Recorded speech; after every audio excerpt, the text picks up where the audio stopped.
I never imagined I'd feel so out of place in my own son's wedding. My name is Martha, a retired school teacher, widowed for over a decade, and mother to one son, Daniel, the light of my life. I raised him single-handedly after his father passed away when Daniel was just 10. I worked overtime, gave up vacations, and even postponed surgeries to make sure he got the best education and never felt the absence of a father. Every parent says they'd do anything for their child, but I truly did. Daniel was my world, and when he told me he had found the one, Claire, I smiled, even if deep down, something felt off. I met Claire for the first time during a holiday dinner. She was beautiful, confident, well-spoken, but cold. There was a tightness in her smile when she looked at me, and a stiffness in the way she answered my questions. I tried not to take it personally. Maybe she's shy, I told myself. But as time went on, her coldness didn't melt. Instead, it turned into something sharper. Dismissiveness, eye rolls, passive comments about my old-fashioned clothes or quaint home. Still, I swallowed my pride. For Daniel.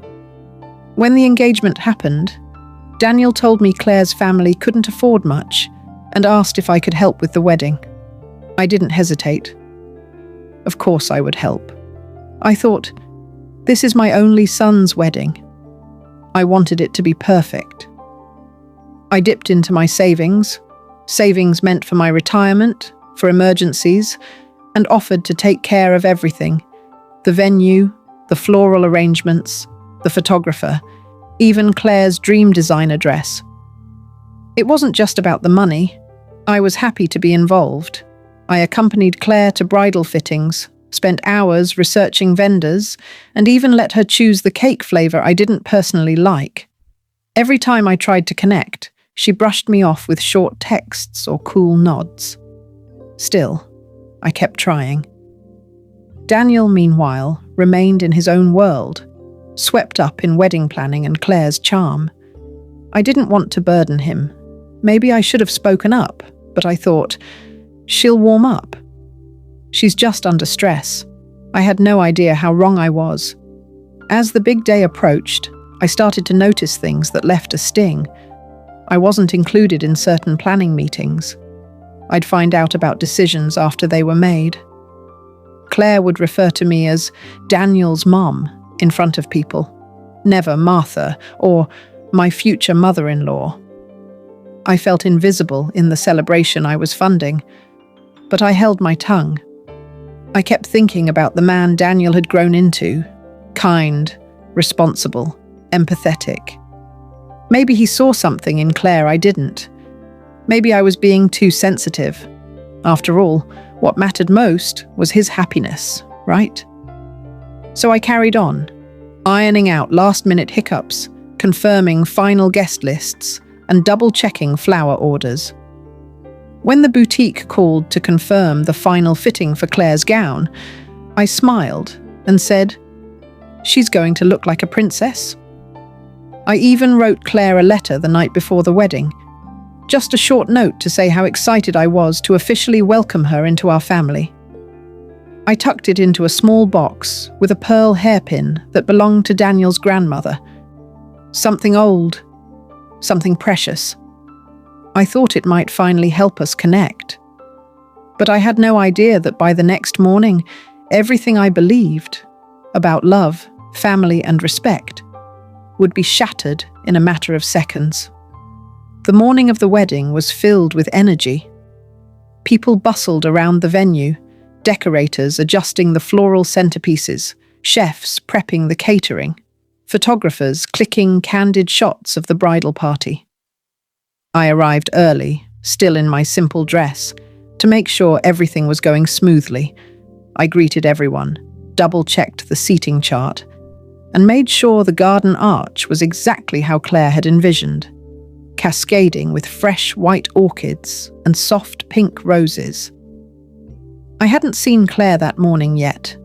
Daniel was getting ready with his groomsmen in one of the side rooms, and I figured I'd go see the bride, hand her the little gift box with the pearl hairpin and the note, and maybe share a warm moment before the ceremony. I imagined her hugging me and saying, "Thank you." I imagined this could be the day our relationship changed. As I neared the bridal suite, the door was open just slightly. I heard laughter. Loud, mocking laughter. Claire's voice rang through the room, sharp and dripping with sarcasm. "I swear, if Daniel's mum tries to give me one more of her tacky little family heirlooms, I'm going to scream.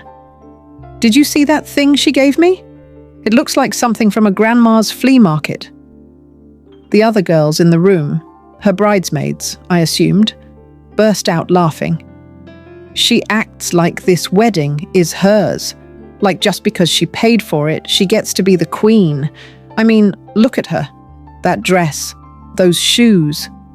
It's like she came straight out of 1972. Claire sneered. Someone else chimed in. "She's sweet, though." Claire cut her off. "Sweet? Number. She's basic and desperate for attention. I'm not letting her ruin my day." The laughter that followed was loud enough to drown out my heartbeat, because it had just stopped. I stood frozen in the hallway, the small box in my hand trembling. My stomach churned, and for a moment, I thought I might be sick.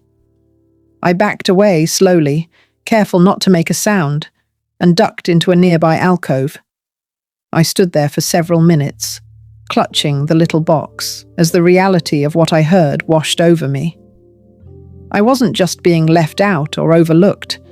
I was being mocked, humiliated, reduced to nothing more than a checkbook and an old woman who didn't belong. I wanted to cry. I wanted to confront her. I wanted to scream. But what I did was walk, slowly, calmly, back to the main hall, where the wedding planner was going over the final schedule. I forced a smile and nodded as she rattled off the timing. Inside, something was breaking, but another part of me, a part I didn't even know existed, was awakening. I walked out of the venue, got into my car, and drove home in silence. When I entered my house, I sat on the edge of my bed, the box still in my hands. I opened it, looked at the pearl hairpin, and then at the note I had written. Warm, sincere, filled with hope. I slowly tore the note in half. I had given everything to this day, to this woman, to my son. And she laughed at me, called me basic, mocked me like a joke. Something snapped, and just like that, I knew what I had to do. That night, I didn't sleep. I just sat by the kitchen table with a cup of cold tea and a storm swirling in my chest. All those years, the babysitting, the holidays I planned, the money I loaned them when they were short on bills, it all replayed in my mind like scenes from a cruel joke. I remembered helping Claire pick her dress, listening to her gush about flower arrangements and Pinterest boards, and even defending her when Daniel complained she was too demanding. I had done it all because I wanted to be a part of their happiness. And yet, she humiliated me in front of her friends. On her wedding day, the day I was supposed to be proud and emotional, not embarrassed and degraded. By morning, I had a plan. First, the venue. The entire estate had been booked under my name and paid in full. I had chosen it because Claire fell in love with the glass garden room and its perfect golden lighting for evening vows. I picked up the phone and called the manager, Lisa. I'd worked with her over the last several months, and she respected me. "Lisa," I said calmly, "I need to cancel the Wexler wedding." There was a pause. "Martha? Are you sure? It's tomorrow." "I'm aware," I said. "Per our contract, I have until 12 p.m. today to cancel for a full refund, and I'd like that refund processed immediately. Martha, is everything okay?" I smiled, though no one could see it. "Everything is as it should be, Lisa." Next, the florist. Claire had picked out the most extravagant arrangements, imported roses, peonies, hydrangeas, all to be draped across the ceremony arch and reception tables. Again, the invoice had been under my name. I called Josephine, the florist. "Please cancel the Wexler order." "Wait, cancel?" she said in disbelief. "That's an enormous order. I mean, the flowers are already in transit.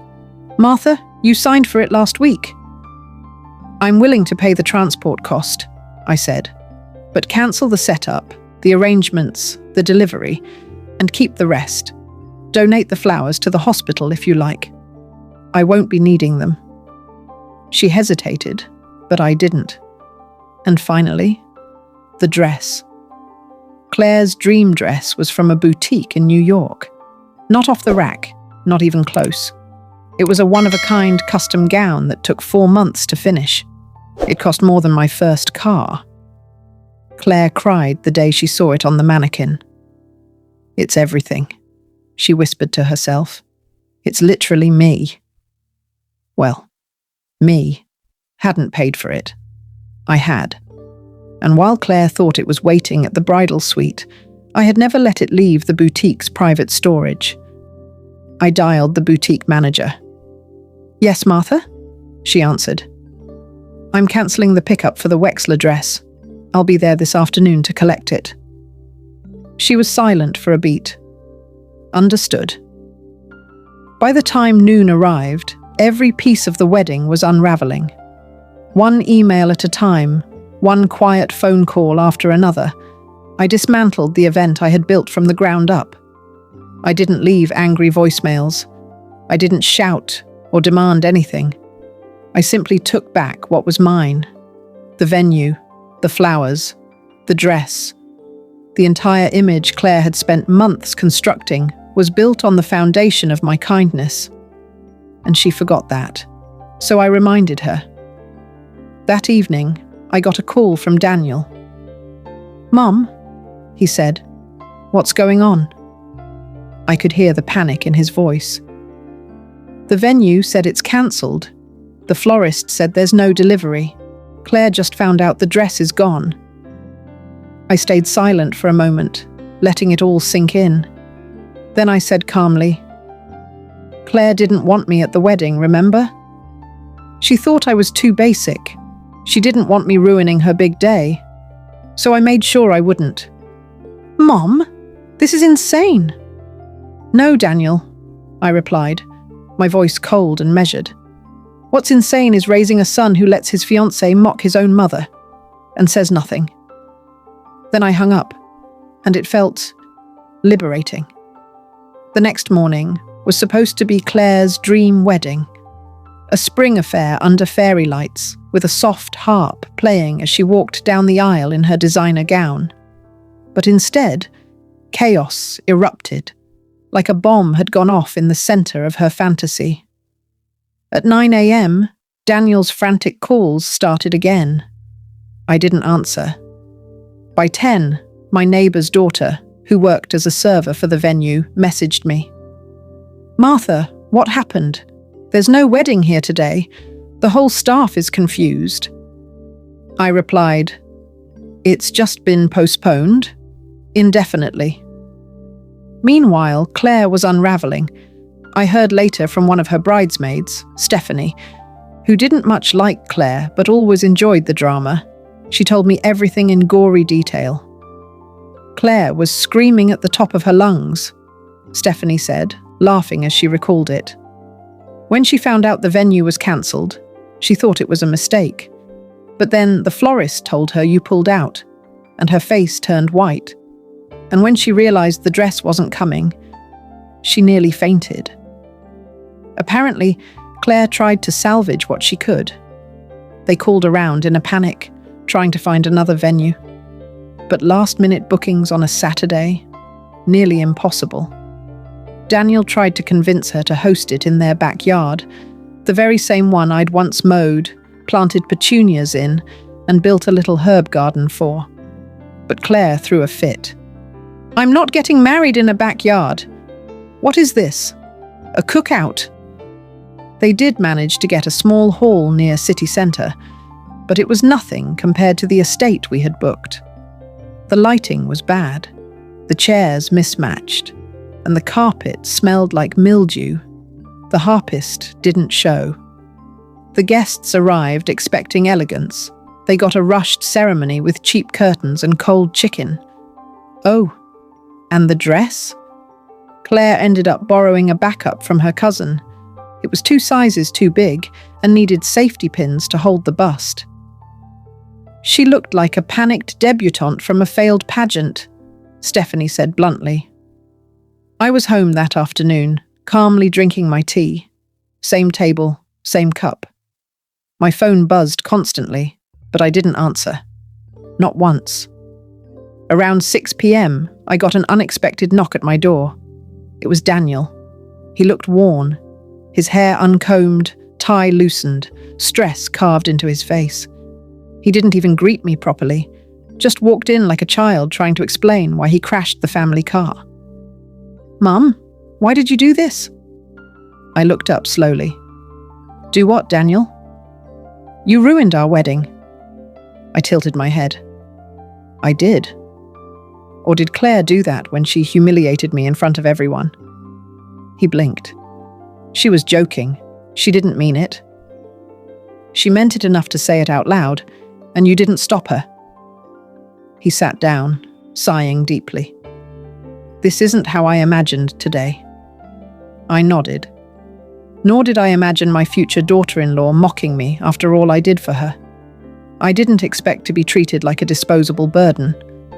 And I certainly didn't expect to be erased from a day I helped pay for. There was silence. Then he whispered, "We didn't think you'd actually go through with it." And there it was. The truth. They didn't think I would. They thought I was too soft, too kind, too forgiving. They mistook my love for weakness. Well, I said gently, maybe next time, think twice before pushing someone loyal past their limit. He stood, saying nothing. I didn't attend their makeshift ceremony. I didn't send a gift. I didn't answer calls from relatives asking what had happened, because for the first time in years, I didn't feel guilty. I felt free. The aftermath of that wedding day rippled through the family like an earthquake. Some tremors were silent, just cold looks at family dinners or whispers at church. Others were louder. People called, messaged, even showed up to my door pretending to care when all they wanted was gossip. Martha, did you really cancel the flowers? Was it true you pulled the dress hours before the wedding? You're not serious about cutting them off, right? Oh, but I was. Claire and Daniel crossed a line that day, one built on decades of self-sacrifice, sleepless nights, and 1,000 little things no one ever noticed until I stopped doing them. What hurt more than Claire's words was Daniel's silence. In that moment, he let her reduce me to a joke. He didn't defend me, didn't say, "That's my mother you're talking to." He just stood there, letting me shrink in front of those women, like I didn't matter. Like I was just background noise. After the ruined wedding, Claire went into hiding for a few days. She blocked me everywhere, of course. Not that I was eager to reach out. But Daniel, he started texting again. Small things, like, "Hope you're okay. Claire's upset." We didn't mean for things to go that far. But none of it was an apology. One afternoon, about a week later, he came over. No warning, no text. I found him sitting on the porch steps when I came back from the grocery store. He stood as soon as he saw me. "Can we talk?" I opened the door, but didn't invite him in. "Say what you need to say, Daniel." He looked nervous, like the boy I used to scold for sneaking cookies before dinner. "Claire's been miserable," he began. "She's embarrassed. The pictures didn't come out right. She says everything's been ruined." I raised my eyebrows. "That's unfortunate. I just wish we could go back and fix it."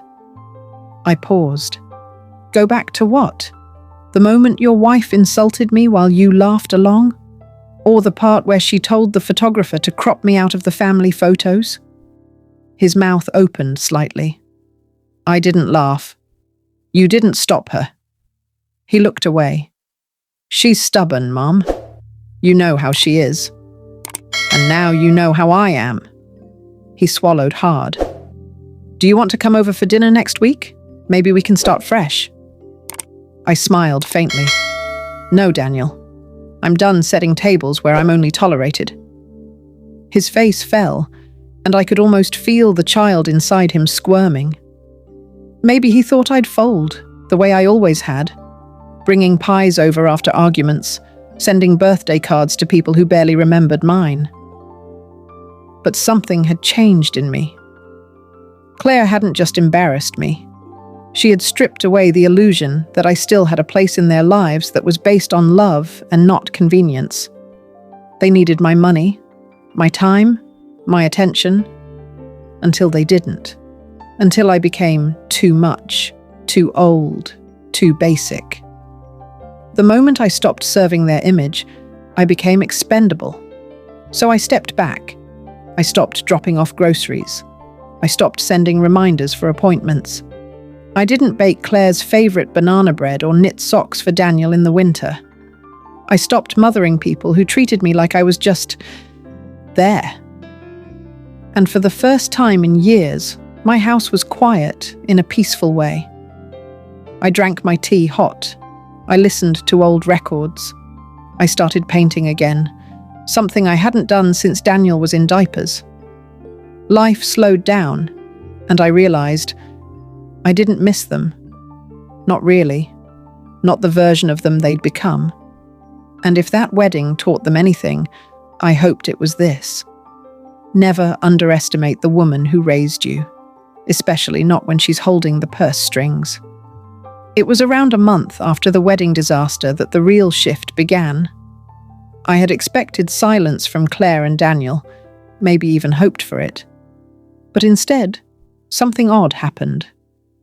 First, I started getting emails from vendors, the makeup artist, the caterer, even the hotel manager where guests were supposed to stay. They were all asking if they should still bill my card. Turns out, Claire and Daniel hadn't updated the financial contacts for anything. I had been the one booking, organizing, and, unfortunately, guaranteeing the payments with my card. I didn't respond to the emails at first, but when I saw the total bill stacking up beyond $40,000, I stepped in. I replied to all of them with the same line. I'm no longer associated with this event. Please direct all future correspondence to the bride and groom. Then I called my lawyer. Not because I wanted to sue anyone, but because I wanted to protect myself. He was a kind man named Gerald, older, sharp as a tack. He'd handled my estate planning for years. When I told him what happened, he took off his glasses slowly and said, "Martha, are you finally ready to rewrite the will?" I nodded. Yes, and this time no sentimental loopholes. It wasn't about revenge at that point. It was about clarity, about truth. Daniel had become someone I no longer recognized. Claire? She was a stranger with a sharp tongue and a self-righteous glare. I'd spent years giving, forgiving, and hoping for better. But now, the mask had fallen, and I had no more energy left for pretending. I rewrote the will, every single page of it. Instead of the house going to Daniel, it would now be donated to a women's shelter in my neighborhood, one that helped single mothers get back on their feet. I had met some of those women before, during my volunteer days. They had grit. They had heart. They knew the value of a warm bed and a hot meal. The small property I owned near the lake, which I'd once promised to Claire and Daniel as a honeymoon getaway.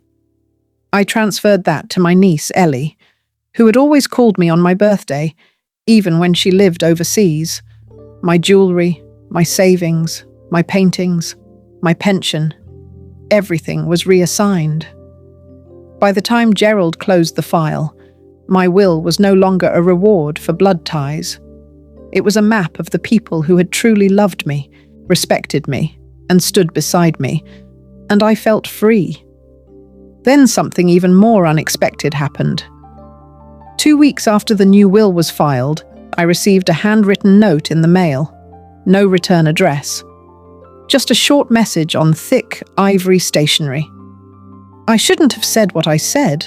I was nervous, and they laughed, so I went along with it. But I didn't mean it like that. I'm sorry. Claire. No warmth, no elaboration, but it was something. I folded it and set it on the mantel without replying. Because by now, I had learned something crucial. Apologies don't always come with change. Sometimes they come with guilt, or fear, or social pressure. And unless they're followed by new behavior, they're just words. Still, I didn't hate her. I didn't even feel angry anymore. What I felt was distance. Like the cord connecting me to them had finally snapped, and for once I could breathe. But the final thread, what truly severed us, came a few days later. I was walking to the market when I saw Daniel's car parked outside my house. I nearly turned around, but curiosity got the better of me.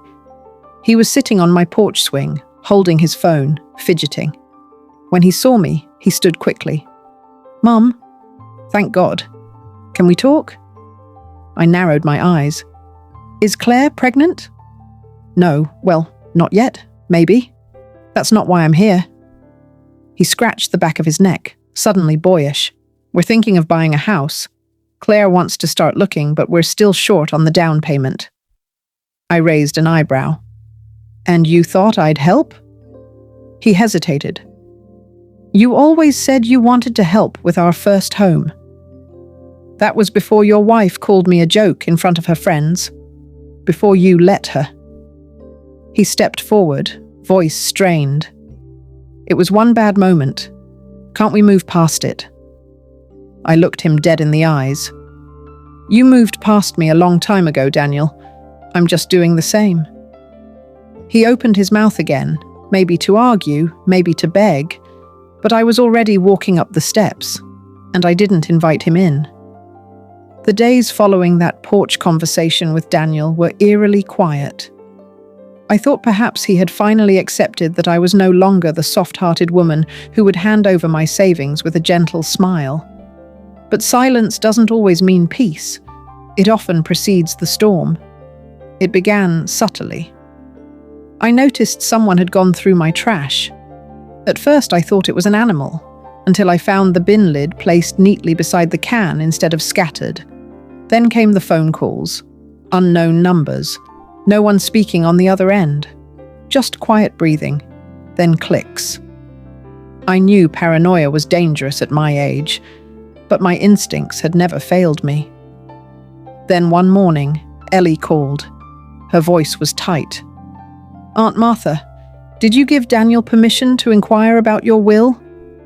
My heart skipped. "What are you talking about?" "He contacted my law firm. I didn't realize he knew I worked there. He wanted details on your estate. Claimed he was trying to surprise you with something. I didn't tell him anything, of course." I sat down hard on the kitchen chair. So it wasn't over. Not even close. Claire and Daniel hadn't just wanted a favor. They were scheming, not for reconciliation, not out of guilt, but for control, for access. I had become a vault to them, a bank account, a stepping stone for their perfect future. That evening, I locked away all my financial documents and added extra protection to my accounts. I called Gerald again and updated the clause in my will regarding contestation. Anyone attempting to dispute it would forfeit their claim to everything. I thought it would be the end of it. But a week later, a story broke in our local news. A leaked guest told the press about a scandal at the Harrington wedding, how the wedding was shut down mid-ceremony because the bride's family hadn't paid the vendors. how guests had to vacate a half-decorated venue while the bride screamed at her mother-in-law for ruining everything. Claire. She blamed me publicly. At first, I was horrified, embarrassed. My name was dragged through online forums and social media posts. She's jealous of the young couple. She couldn't handle her son moving on. What kind of mother ruins her own son's wedding? They didn't know the truth, but that didn't matter. What mattered was this. The more Claire screamed into the world, the more people started looking into her behavior. Friends who had been at the bridal shower, vendors she had mistreated, even distant relatives who remembered the way she'd excluded me from every part of the planning. Eventually, sympathy began shifting. One florist posted anonymously online. She called her Emile a decoration from the past and told us to make sure she was seated far away so she wouldn't ruin the aesthetic. I remember thinking, wow, that's harsh. Another guest confirmed how Claire and her friends had laughed when I was dismissed in front of everyone. Suddenly, people weren't seeing me as the bitter old woman. They were seeing me as a woman who had been mocked and mistreated, and who had finally stood up for herself. Even more, something surprising happened next. I began receiving letters from other mothers, grandmothers, women who had poured their hearts into their children's lives, only to be discarded like last season's furniture. One wrote, "I cried reading what happened to you. It felt like reading my own story. Thank you for reminding me I still have worth." Another, "You are not alone, and you're not wrong. I hadn't set out to be a symbol. I hadn't sought revenge to become a hero. But somehow, by taking control of my life again, I had ignited something in others." Still, Daniel didn't give up. He called again, asking to just talk, this time claiming Claire was pregnant and under a lot of stress. I didn't answer. I didn't need to. The final line had already been drawn, and I was done being dragged across it. Weeks passed, and for the first time in years, my house felt like mine again. Not a waiting room for unwanted visits, not a place of guilt or duty, just home. I'd started new routines, morning walks without checking my phone for messages, tea with soft jazz playing. I even took up painting again, something I hadn't touched since Robert passed away. Then came a knock at my door. It was Emily, Daniel's cousin from his father's side. She stood there holding a bouquet of sunflowers and a hesitant smile. "May I come in, Aunt Martha?" I welcomed her. She always had a kind heart, and her presence felt like a breeze in a suffocating room. She sat down and handed me an envelope. "Daniel asked me to give you this." Inside, there was a letter in his handwriting. My fingers trembled, but I opened it. "Mum, I don't know how to begin, so I'll just say I'm sorry. I see now how far I let Claire go, and how silent I became when you needed me to speak up. I didn't protect you. I didn't even listen. When you walked out of that bridal shower, something inside me cracked. But I was too proud and too weak to stop the avalanche. Claire has been angry that you took everything back, but deep down, I understand why. And I want to tell you this. Not because I want something, but because you deserve to hear it. You were always there for me. Through every bad grade, every breakup, every late-night call. You never asked for thanks, just love. And I failed you. If you can forgive me one day, I'll be here. Not because I want to fix anything, but because I want to finally be your son again. Love, Daniel. I read it twice, then a third time, and when I finally looked up, tears had streaked my face. Emily touched my hand gently. He's lost, but maybe not completely. I didn't respond, not right away, because forgiveness is not a switch, it's a process, a journey. and I wasn't sure I was ready to let my feet move in that direction again. But that night, I sat in the garden and thought of the Daniel I raised. Not the man who stood silent while his wife humiliated me, but the boy who once held my hand at the zoo, scared of the lion's roar. The teen who left notes in my lunchbox when I worked double shifts. The son who once cried when I missed his school play because I was at the hospital with my dying mother. That Daniel still lived inside the man who had failed me. Maybe that's what hurt the most. I didn't decide anything that night, but I lit a candle for Robert and whispered to the stars, "You'd be proud. I didn't let them break me." The next morning, I donated Claire's untouched dream dress, still hanging in my guest room, to a local charity that helps underprivileged brides. The note I sent with it simply read, "May it bring joy where it's deserved." I kept the venue's deposit and used it to host a luncheon at the community centre. Dozens of women came, some older, some younger, all with stories that mirrored mine, stories of dismissal, of being silenced, of reclaiming strength. We laughed, we cried, and as I stood up to make a toast, I realised something. My story wasn't about revenge, it was about awakening to my worth, my voice, my boundaries. Claire had tried to erase me. Daniel had stood by and watched. But in their attempt to silence me, they did the opposite. They amplified the part of me I had buried long ago. The woman who gave. The woman who endured. The woman who finally rose. 3 months had passed since the wedding that never was. Since I reclaimed not just my money, but my dignity. I hadn't heard from Claire, not that I expected to, but Daniel had written twice more, each letter a little more vulnerable than the last. In one, he told me Claire had moved out temporarily, staying with her parents while they re-evaluated things. I didn't cheer or gloat. That wasn't the point. But deep down, I knew this separation wasn't about the dress, the venue, or the flowers. It was about the ugliness that had festered under the surface.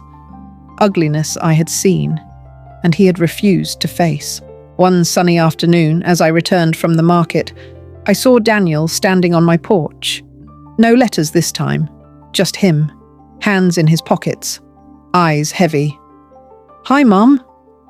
My heart skipped, but I stayed calm. "Daniel." He took a breath. "I didn't come to defend her, or to ask you to forget what she did. I came to say thank you for pulling me out of the fog." I leaned against the railing, guarded but listening. He continued, "I realized I was building a life where everything had to look perfect. But I forgot who taught me what real strength and grace look like." I said nothing. I wanted him to feel the silence, the weight of everything he'd let slide. "I'm ashamed," he added. "Ashamed that I stood beside a woman who mocked you, while you stood alone."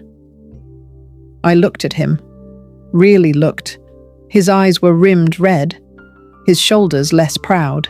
There was no arrogance left, just the raw regret of a boy who had finally seen his mother not as an accessory, but as a person. I finally spoke. "Regret's a beginning, but it's not the same as change." He nodded. "I know. I loved you more than my own breath," I said, voice trembling. "And you let someone treat me like furniture to be moved around. Do you know how that broke me?" He bowed his head. "Yes. And I will spend the rest of my life trying to fix it, if you'll let me." A long silence hung between us. For a moment, I thought I might cry, but instead, I stood tall and opened the door slightly. "You can come in," I said, "but don't come back to the son you were. Come in as the man you want to be." Daniel stepped inside, quietly. He looked around, pausing to touch the picture frame of Robert that still sat on the shelf. Later that evening, we sat in the kitchen, just like old times.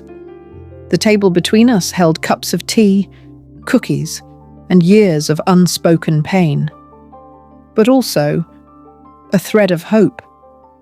He told me he wasn't sure about the marriage anymore, that Claire hadn't apologized, hadn't even admitted what she did was wrong. I didn't tell him what to do. That was his journey. I had already walked mine. By the end of the night, as he prepared to leave, he turned at the door. "You still have the most beautiful strength, Mom." I smiled softly. "I always did. You just forgot to look." As he disappeared down the walkway, I felt the layers inside me begin to shift. Not all wounds were healed, but something had started to mend. And that's when the ripple began. I got calls from neighbors, from old friends, women who had heard about what happened and wanted to talk. Some wanted advice. Others just wanted to thank me for standing tall when they couldn't. One even said, "You gave me permission to say enough," to my own daughter-in-law. It spread like quiet wildfire. Older women realizing they didn't have to fade, didn't have to smile through disrespect, that they too could draw a line. It was never about revenge. It was about awakening a tribe. One woman stood up and found herself surrounded by others who had been waiting for permission to do the same. And I, Martha, the mother, the widow, the forgotten matriarch, had become the spark. 6 months had passed since that stormy wedding day, the day I stood up not just to Claire, but to an entire culture of silent disrespect. Since then, my life had transformed in quiet, extraordinary ways. Daniel visited more often now, without Claire. At first, his visits were tentative, as though he wasn't sure he deserved a seat at my table anymore. But slowly, our conversations grew easier. He'd help me fix a broken cabinet, drive me to my doctor's appointments, or just sit with me on the porch with coffee and no words at all. We weren't mother and son from the old days, but something new was blooming, something earned. One evening, after dinner, he finally confessed what I had sensed all along. "I asked Claire for a separation," he said, eyes lowered. "I couldn't stay married to someone who thought belittling others was a sign of confidence. She didn't even feel remorse for what she did to you." I placed my hand gently on his. "I never asked you to leave her." He nodded. "I know. But I needed to choose what kind of man I want to be. I want to raise children who know love, kindness, and respect. And that starts with who I surround myself with." I didn't speak, but my chest swelled with both sorrow and pride. It hurt to know he'd gone through heartbreak, but it meant more to see that he had finally opened his eyes. The irony? Claire never even apologized. Instead, she spun a tale of how I'd sabotaged her wedding out of jealousy. She tried to rally sympathy from her friends, but the truth had a way of reaching people. Vendors she'd screamed at shared their stories. Bridesmaids who'd laughed along with her began to distance themselves when they realized she was the villain, not the victim. But I never clapped back, never posted on social media, never justified myself. I didn't need to. The dignity I carried spoke louder than any tweet or text ever could. My community changed too. Women who had once pitied me now admired me. They invited me to women's circles, book clubs, church panels. I was asked to speak at a senior centre about rediscovering power after 60. I laughed at the invitation. Me? A speaker? But when I stepped up to that podium, I saw something in their eyes. They weren't looking for a hero. They were looking for someone like them. Someone who had been cast aside, mocked, underestimated, and who chose to rise anyway. I shared my story, not with venom or blame, but with truth. I spoke about the silence we often live in, how age seems to make us invisible, but only if we let it. And when I finished, the room rose with applause.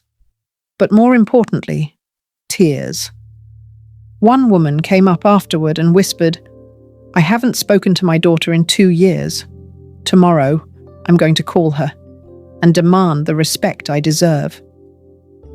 That was the moment I realized. My revenge wasn't cancelling a venue or a dress. My real revenge was rewriting the story they tried to trap me in. They wrote me off as weak, old, irrelevant. I rewrote myself as a woman who had endured loss, raised a man, and still had the courage to say, "Enough." Spring arrived early that year.